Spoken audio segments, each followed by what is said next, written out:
I wanted it to sink in what I'm trying to tell you. I'm trying to tell you there is going to be no diesel engine oil for an entire year available at all. Period. So unless your truck can run for an entire year on a change of oil, you need to get some oil.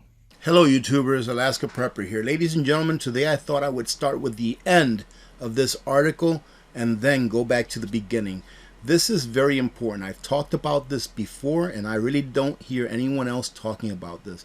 Now this article comes from Natural News. You all know Mike Adams over there, the original health ranger, and he did a great job in finding someone saying that within the next 8 weeks or so, probably less than that by now, that diesel engine oil is going to be a very sought after commodity because of what's happening.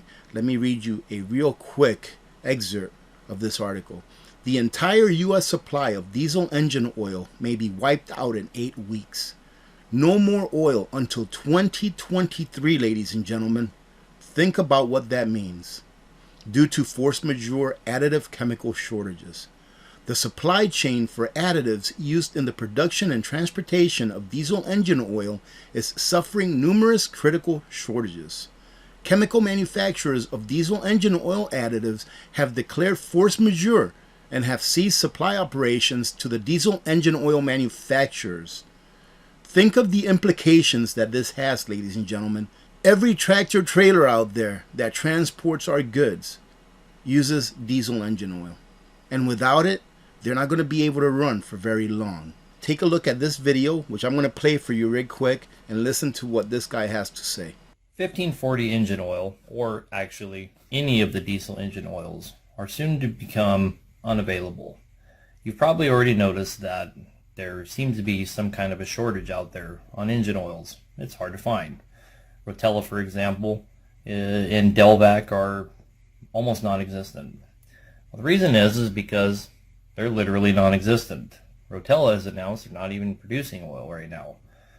The reason is because they have to have a certain additive package for it to be diesel engine oil.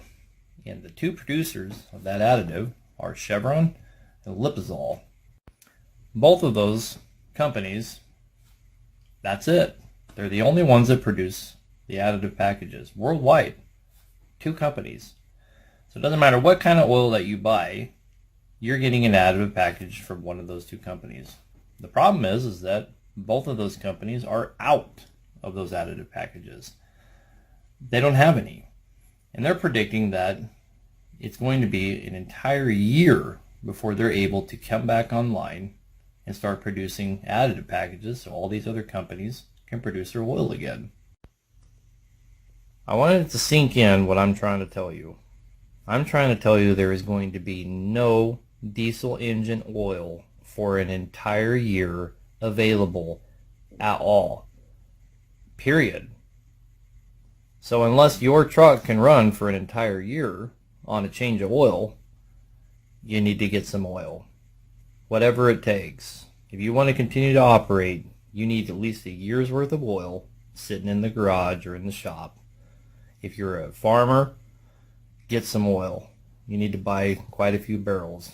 I'm going to buy about 16 barrels. That's about what I can afford right now, and squirrel it away. It's going to become the most hottest commodity you've ever seen over the next couple of months.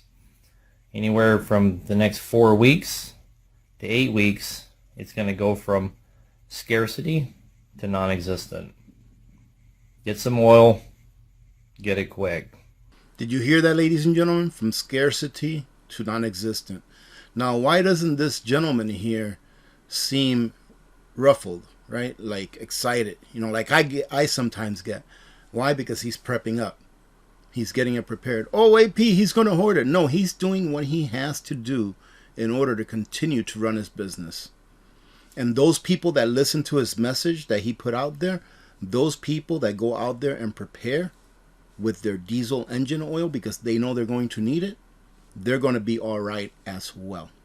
Now, that's not saying that something else may not come up. Maybe we'll have a severe diesel fuel shortage, right? And it'll get even worse. And as they're predicting that diesel fuel will go up to like $8 or $9 a gallon here in the next few months, maybe that'll be the next catalyst that hits the shipping industry. All right, ladies and gentlemen, but let's go ahead and read a little bit of this article. Starting off, ladies and gentlemen, here he says, I warned that the U.S. supply of diesel engine oil faced a near total wipeout in the next 8 weeks due to a supply chain shortage of chemical additives used to make diesel engine oil.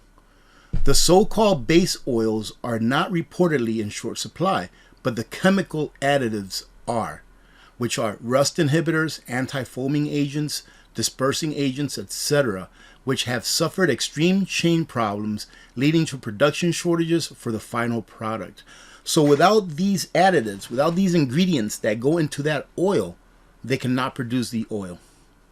There are also shortages in packaging materials used to hold, transport, and dispose of chemical additives. As of right now, the critical supply chain shortage is being exclusively reported by Natural News, i.e. Mike Adams. To our knowledge, no one in the corporate media has covered this issue, and even across the alternative media, traction for this story has so far been minimal. Well, ladies and gentlemen, I have a feeling that in the next 6 to 8 weeks, you're going to be seeing a lot more stories on YouTube, on alternate media about this, because it's going to really affect everything about how we get the things that we get in order to live. Anywhere from food to that pair of shoes that you go buy at the store. And I didn't really realize this, but here, take a look at this. The picture, it shows a train. Most trains run on diesel oil or on diesel fuel, meaning that they have diesel engines. And guess what they need? They need diesel engine oil. And he continues to say, as it turns out, the supply chain for diesel engine oil additives is in worse shape than we feared. See the list here and feel free to repost this list with credit to Natural News. Thank you. Note that some of these force majeure declarations impact additive, packaging, and transportation, as well as base oil feedstocks, such as light crude oil. Finally, realize that we are showing merely scratches of the surface of the supply chain and the disruption affecting engine oil. And he says there are no doubt dozens more examples of force majeure declarations that haven't been made public or aren't easy to find online. So take this list as a small sampling of what's really happening. So the problem is a lot more than what we're going to see right here. Let's just go through the list really quick so you can get an idea of what it is that's happening behind the scenes. And these are the companies. I'm not going to try to pronounce some of these names, but LyondellBasell Industries suffers mechanical failure after production of key additives. And here's the second one, ladies and gentlemen. Same company here, it seems. And they're saying that they announced a force majeure supply limit on, let's see if I can pronounce this one, polypropylene resin made at its plant in Lake Charles, Louisiana. And it says that polypropylene is not directly used as engine oil additive, but it is used in the packaging and handling of additives for engine oil. So all the way down to the packaging, ladies and gentlemen. And this company here, Ines Olefins, okay, is declaring force majeure on its polypropylene grades following a power outage at its Carson, California facility, which caused a manufacturing breakdown and or failures. The company also said it was diligently working to return production capacity back to normal as quickly and safely as possible. This one here, America's Styrenics. Let's see, they declare force majeure on deliveries of its raw materials of styrene and ethyl benzene. Total Engines declared force majeure for North America polypropylene production due to a lack of additives. Shell declares force majeure due to equipment failure, announces maintenance and reduction of crude oil deliveries. ExxonMobil declares force majeure operations due to sanctions on Russia and have made it increasingly difficult to ship crude to customers. I went around, like I explained to you on my earlier video today, I went around and I told everyone that I knew that maybe has something to do with diesel engines to make sure that they stock up on their oil just in case. Worst that can happen is that everything is back online by by the end of August, when this is supposed to start getting really bad, and they still have their diesel engine oil anyways. That's the worst that can happen, is that everything goes back online and they still have it anyways, and they got it ahead of time, probably a little bit cheaper than what they would get it a month from now anyways. So having said that, I hope you got something out of this. Have a great day. God bless every one of you.